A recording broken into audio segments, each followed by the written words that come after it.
你的人生剧本早就写在138亿年前的宇宙胶片上。这听起来有点像宿命论，但科学恰恰在指向这样一个耐人寻味的真相。1814年，拉普拉斯提出了他的拉普拉斯妖。如果有一种足够强大的智慧生命，知道宇宙中所有粒子的状态，并拥有无限的计算能力，那么它就能预见过去和未来的一切。拉普拉斯的宇宙是完美的机械宇宙，是一座齿轮咬合严密的钟表，每一个现在都是上一个过去的必然结果。可随后，量子力学打碎了这个钟表宇宙。1927年，海森堡提出了不确定性原理，他认为粒子的位置和速度不能同时被确定，世界不再是一个可以完美预测的机械装置，而是一个充满概率与偶然的量子迷宫。在微观世界里，粒子不再遵循我们所熟悉的经典逻辑，它们不再是孤立的存在，而是处于一种奇怪的叠加状态，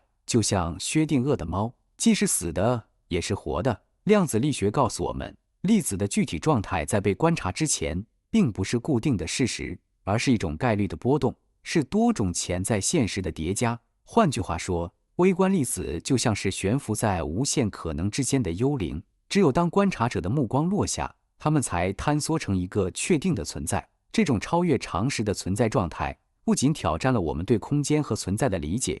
也暗示了一个深刻的哲学命题，那就是现实的本质或许并不是单一和绝对的，而是多元且流动的。正如道家所强调的无定型和无定位，微观粒子的状态也如同水流般无常，既在此处又在彼处，飘忽于形而上的虚无之中。庄子说：一尺之锤，日取其半，万事不竭。在宏观世界被我们视作静态的物体，在微观尺度却呈现出无穷无尽的分割与变化。粒子的叠加态本质上就是对道那种无形无状、无边无界思想的一种量子层面的映射。这是一扇通往宇宙奥秘的大门，它提醒我们，现实远比眼睛所看见的要更加复杂和深邃。我们所体验的现实，可能只是众多潜在可能性中因观测而被选中的一个切片。微观世界的这种多点共存，是宇宙本身神秘运作的一部分，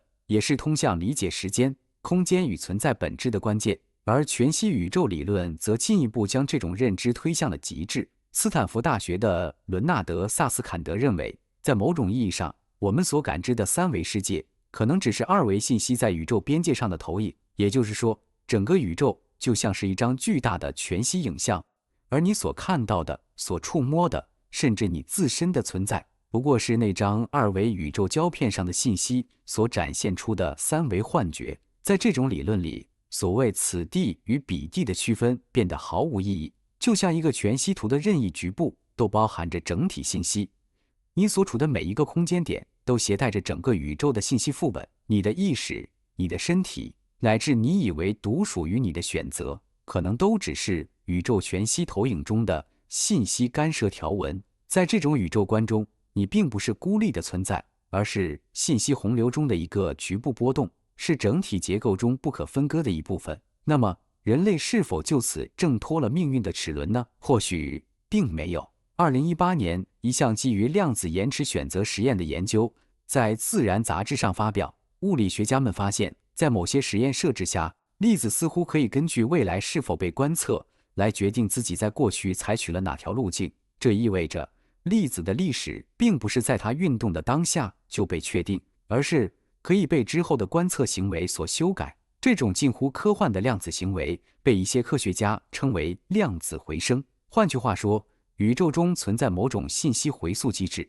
即使是那些看似自由的量子系统，它们的行为也并非真正脱离因果律，而是隐隐受制于一种我们无法理解的底层结构。过去并未真正消失，未来也并非纯粹未定。宇宙的每一个当下，或许都潜藏着前因与后果的纠缠。这并不是时间线本身的倒流，而是粒子历史的信息版本在未来观测时才被最终定义。换句话说，宇宙中似乎存在一种隐藏的底层秩序，它让未来无法真正摆脱过去的束缚。信息才是宇宙的真正脚本。在量子信息理论看来，粒子的位置、速度甚至存在状态，不过是信息的不同排列方式。宇宙不是一个实体，而是一个巨大的信息处理器。空间和时间可能都只是信息演化的一种表象。在这样的宇宙观中，过去并不是留在身后的路，而是被锁定的信息状态；未来也并不是还没有发生的空白，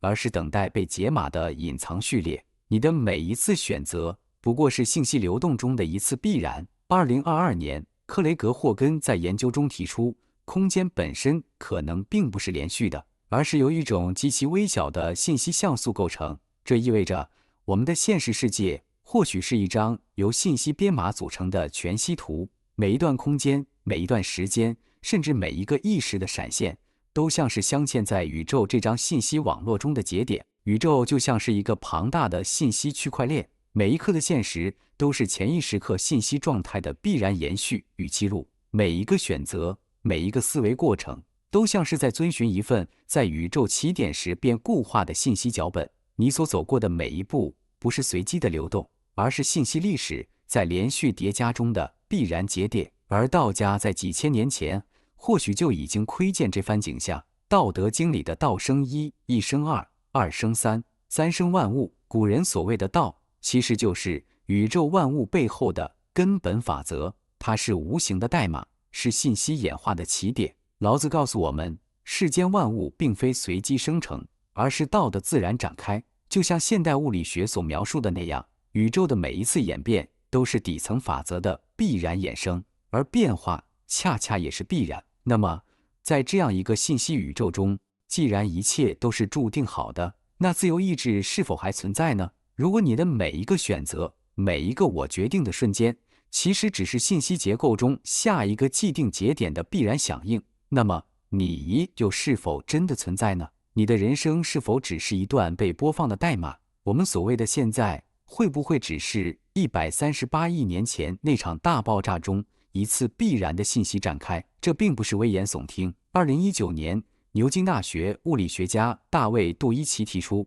宇宙或许就是一台量子计算机，而我们只是其中运行的程序。如果是这样，那人生还有什么意义？或许道家早就已经给出了答案：无为而无不为。顺应道并不意味着放弃选择，而是认知到选择本身是自然法则的一部分。你不必抗拒命运，因为命运就是你的本性。就像量子波函数的坍缩，不是投降，而是必然。接受你的人生被写在138亿年前的宇宙胶片上，这并不是悲观，而是一种彻底的自由。因为当你理解了宇宙剧本的必然性，你才能在它的每一帧里读出自我。你不是这场电影的观众，你就是电影的主角。